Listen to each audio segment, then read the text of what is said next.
This is Senate Bill 459, and there has been a substitute prepared, and I think available for adoption. I so move.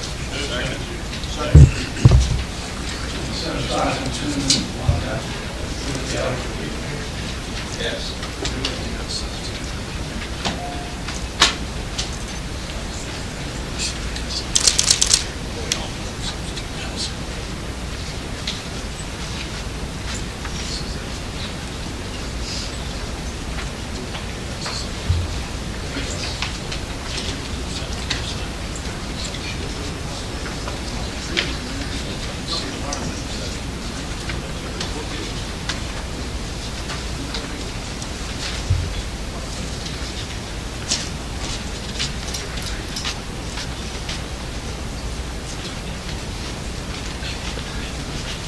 Chairman, I'd be happy to explain the substitute. I think there is one amendment to be offered, but I can explain it either before and be happy to explain it, and we can take up the amendment if you wish, however you want to do it.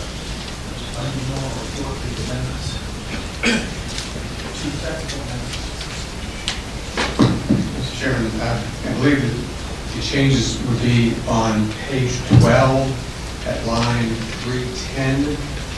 It would, after under review in the utilities, would strike, after utilities next, strike 2 biannual reviews and insert biannual review. Is that the change? All right, that amendment is before you. Moved and seconded, Chairman, if you to all that, say aye. Opposed? All right, Mr. Chairman, this bill has started out dealing primarily with refueling, so I'd like to explain that part first. That's the part that appears on lines 361 through, I'm sorry, I'll get my act together.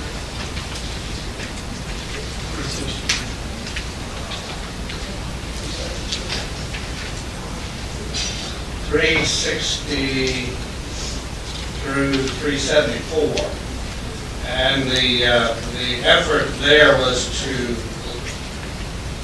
eliminate spikes in the cost of refueling. As I understand it, these nuclear refuelings take place on a cycle of 3 times 1 year, 3 times the next year, 2 times the next year, and then it repeats that cycle all over again.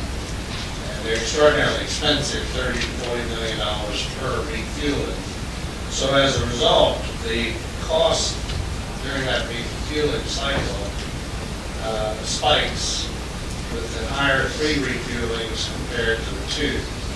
So the purpose of this particular section is to create essentially a deferment of those costs to be allocated over an 18-month period, which has the practical effect of charging into expense the refueling expense on a level basis. It works out to about 2.67 refuelings per year instead of 332. So that's the purpose of that section, Mr. Chairman, and that was discussed before your commission, and I think that is, unless there's a question, that's that part. Any questions on the section?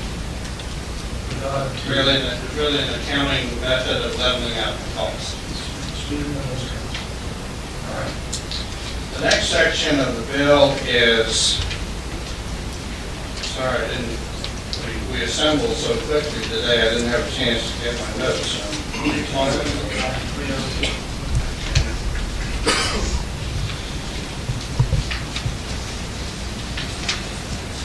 All right, turning your attention first to lines 311 and 313, that is a statement that acknowledges that there's an extraordinary amount of investment in planning and developing activities for new nuclear generation facilities. So this is an acknowledgement under the referred to statute that those planning and development activities are in the public interest. And then finally, the third part of the bill, which is came through the commission also deals with an accounting matter, and I'm going to try to explain it and then ask for support from Dominion if needed. When you have a long-lived asset, something that you are purchasing or in this case constructing, the typical accounting treatment is to accumulate all those costs during that construction period and then wait till the end when it's placed into service and to start writing those costs off over some service line. In this particular instance, the planning and development costs, planning and engineering costs have been extraordinary.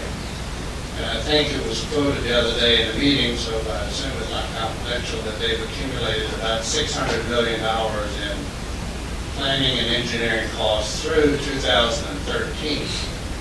So Dominion is proposing to write off 70% of those costs to their income statement, which in effect would charge it to the shareholders, and then continue to defer the remaining 30% as part of the future.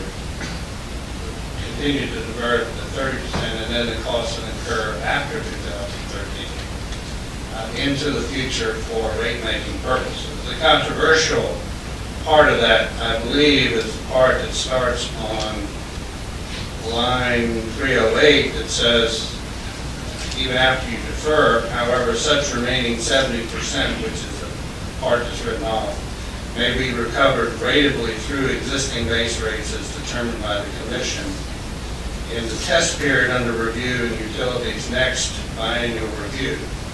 I understand that next biennial review will be March of 15.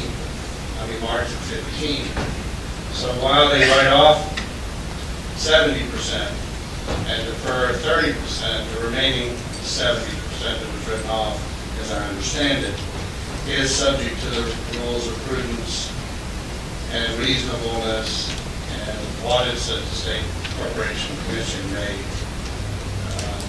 subject those costs to. So in essence, the company wishes to write off 70% against their shareholders, defer 30% plus the costs that accumulate from 2013 forward, and then the written off 70% will be subject to now a single review. That's the purpose of it. I'm sure there are people from Dominion who can explain a little more why they make this request, because it is extraordinary for the shareholders to bear that kind of cost of this initial item. Are there any questions, Mr. Stosh? Well, those in the audience who speak on behalf of the association. Thank you, Mr. Chairman, and members of the committee. My name is Tom Wolfhard. I'm Senior Vice President of Regulatory Affairs of the committee. And we've seen the substitute language. We've referred on that. And we think that when we first said it, we believe that gives us the regulatory certainty that we are looking for here to be able to continue to move forward with the Organo 3 project. And that really is what this is about. This bill, first let me talk about the fueling, because that was the first part that Senator Stosh talked about. And as he said, that we support that because that will provide we think, a better, more levelized form of accounting for those costs. They're very lumpy otherwise, it's a levelized amount. And will have no effect on rates. And as far as I know, I don't think anything is opposed by anybody. On the North Anna 3 piece, and again, this is where we had the substitute. Where we are in that project is we have invested a tremendous amount of money to this point. And these projects are very, very expensive, these nuclear projects. We believe that the nuclear option is critical to our future. And right now we're headed down a path. We've got incentives in place to build.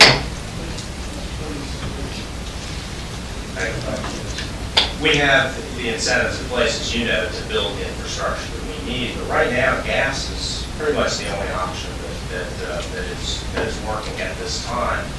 But we're headed dangerously down the path, and not just Dominion, but others as well, of an over-reliance on natural gas. And, you know, when gas is $3, that doesn't seem like that big of a deal.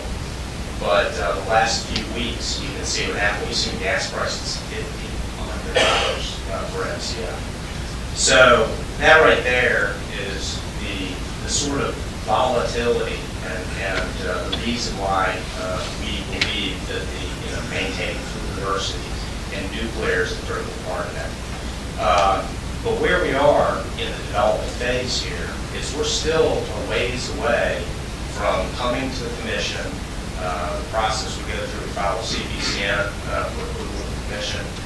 And in order to continue to move forward with confidence that we understand, we know the regulatory treatment here, we need to have the treatment that is being called for in this bill. We need to go ahead and what we're proposing under this substitute is to write off to expense 70% of the cost that we've incurred through 2013, have the regulatory certainty that is specified in there as to how it's going to be treated. That is, it will be treated as an expense in the upcoming biennial review.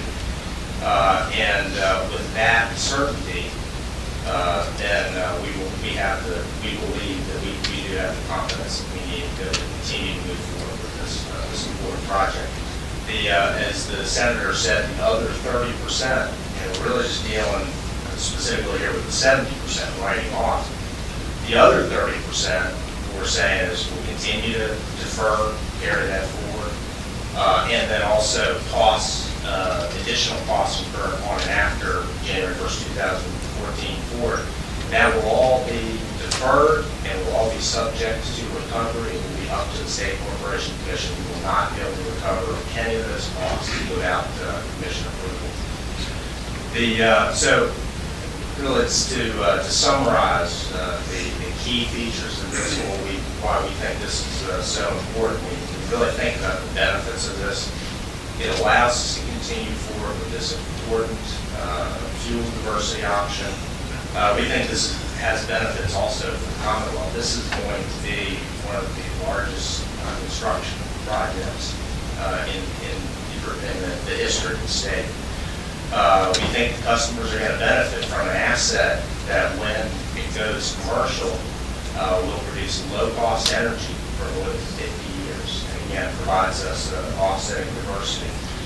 And there's no impact to rates now from this. So we can write these costs off, have no impact to rates, cease continuing to accrue and carrying costs at 11% ROE, which is the current return on equity.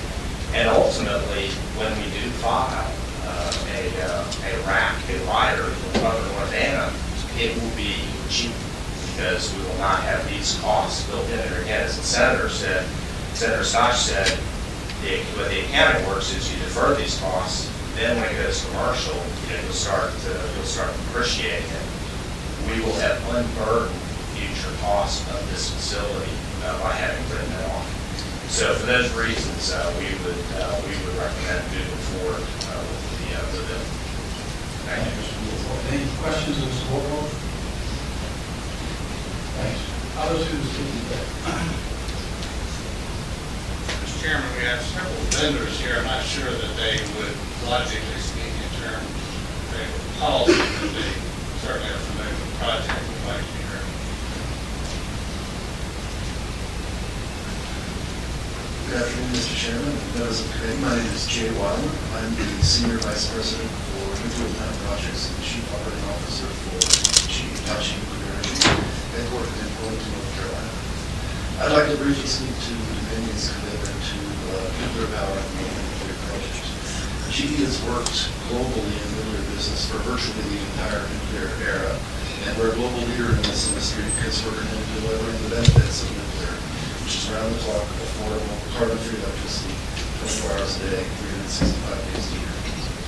I would say that each state moving forward with the construction and development of new nuclear has to address the very substantial upfront costs that